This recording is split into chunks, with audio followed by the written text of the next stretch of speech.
Idol, may napapansin ako habang tumatagal ako sa pagiging content creator. Unti-unti kong na-realize na hindi dapat tayo mamilit na i-follow nila tayo or susuportahan tayo. Hindi dapat tayo magmamakaawa na i-follow tayo ng mga tao. Kasi alam nyo yun guys, madami ka nga followers, madami nga nag-follow sa'yo, madami ka nga likers. Pero di ba hindi mo ramdam yung saya kasi alam mo yun, pinalaw ka lang nila kasi nagmamakaawa ka na i-follow nila yung TikTok account mo, di ba?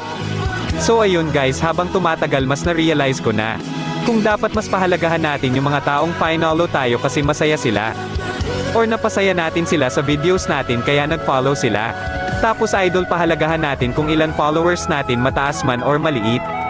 Basta andyan sila palagi para supportahan ka nila bawal upload mo ng videos. So gusto ko lang sana malaman guys kung isa ka ba talaga sa solid supporters ko. Mag-iwan ka nga ng mensahe or komento dyan sa baba idol kahit ano, tapos wag nyo kalimutan mag-copy link and heart sa mga videos ko idol. Maraming salamat.